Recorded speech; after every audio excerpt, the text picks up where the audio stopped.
įrašas. Va, pas mus kaip gerai. Atveža mes protingi žmonės, namie skalbenkių savo nelaužom, o be to neįtų įkišti, va, kokį turim gerą pliusą. Čia nuo dvigulė čiūžinė matrasas. Ne matrasas, užvalkalas, kas čia kalbu nesąmonės, nuo didelė čiūžinė. Va, 8 eurai, bet valandą laikas skalbs. Bet nereikia nieko. Šitą 8 renkamės mes. Skalbimą miltukai, viskas viduj, nieko nereikia savo turėti. Koks geras dalyks. Niekur neįskalbsi. Tokio didumą. O čia va pasaka. Vat. Kad ir mažesnė, va šičia skalbia, mažesnė kaldriukė tokia. Ką man laužyti savo skalbenkę? Sumokėjau 4 eurus valandai. Bet čia labai gerai, negaila valdiškų. Nu, geras dalyks. Ir įsidžiovinti gali visus rūbus. Va. 14 kg telpa.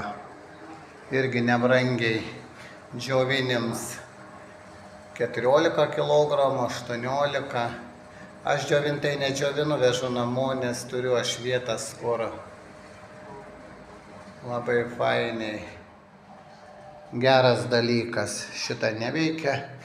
Čia vos čia įkišom, čia nuo king size. Bet kaip gerai, va, atvežysi skalbiniai, mašinų laužyti savo skalbenkių nieką. Sakys, brango 8 eurai, bet tokio didumo tu niekur neįskalbsi. Ir plius miltukai, plius viskas, 60 temperatūra buvo galima parašyti ant jo.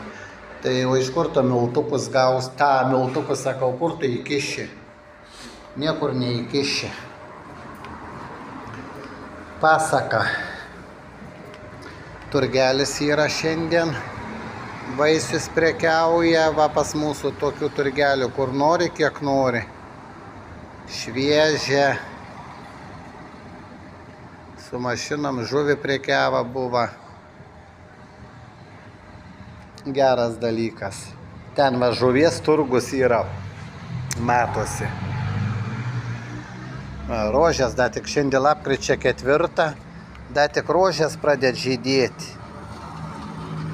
Dar ilgai. Čia dar tik sukrovė va žiedukus. Šiandien mus kokie 29 tikrai